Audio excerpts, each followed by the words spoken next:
Welcome to Brain Vision. Hey everyone, this is question number 84 from chapter 14. In this problem, we're given that 1.75% by mass of water on the earth is in ice caps, 97.5% by mass is in the oceans. We're told that the temperature of the ice caps is minus 30 degrees Celsius. They slip into the ocean and melt, and we're told that the current ocean temperature is equal to 5 degrees Celsius. So with all this given information, we're asked to find the temperature decrease in the ocean. So this is one of those temperature change problems with a system that we have two different parts that we have to take into account, and eventually they're going to reach equilibrium and get to this final temperature that we don't know. So we're going to assume that no heat loss. So Q of the ice plus Q of the ocean is going to equal 0. So this will be the equation that we base the rest of this problem off of. So we can write expressions for Q of the ice and Q of the water, set everything equal to 0, and then the only thing that we're not going to know is the T final, which we can then use to answer the actual question. So let's define a couple things first. Mass of the ice. We're not given a mass for the total water on Earth, but if we keep that as a variable, it will end up canceling, so we can say mass of the ice equals 0.0175 just m, and mass of ocean water equals 0.975 m. And that's just converting those to decimals from percentages. So now we have to write an expression for Q of ice and Q of water. So Q of ice, we have 3 stages to this. We have the ice increasing in temperature from minus 30 to 0 degrees. Then we have the temperature remaining the same, but the ice melting. And then we have the temperature increase from 0 degrees to the final temperature. So there's 3 parts to that.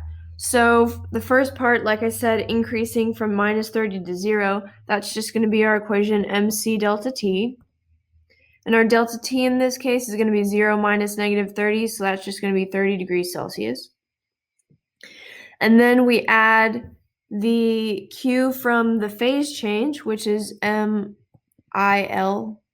fusion for ice. And then we add the temperature increase to the final temperature, and that is going to be MC delta T. Delta T is final minus initial, but our initial is 0, so this is just going to end up being TF, which is what we're looking for. So now we can do the same thing to find for ocean water. So QOW.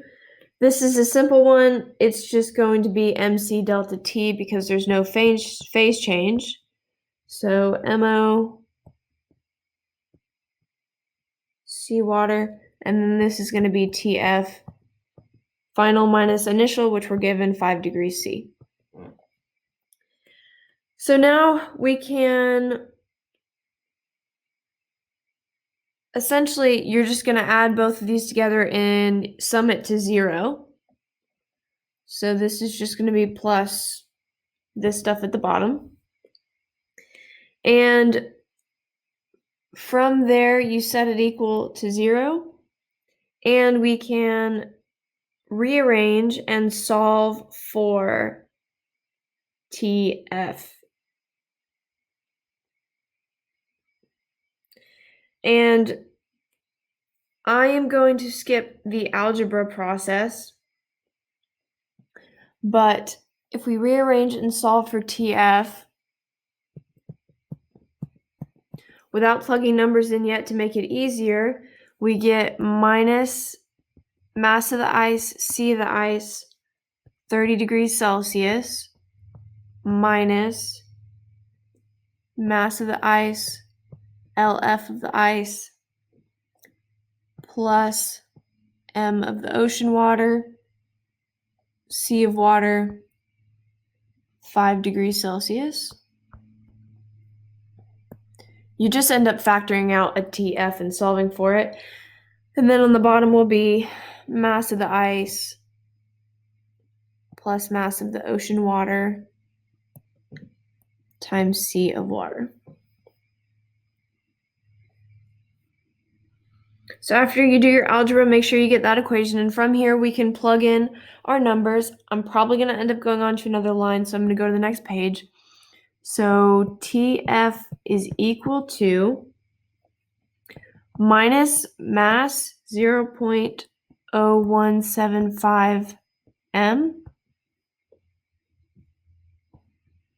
C of ice, we're given the problem 2100 joules per kilogram K.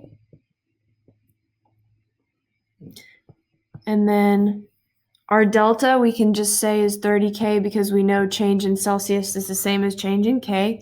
And then minus 0.0175 m.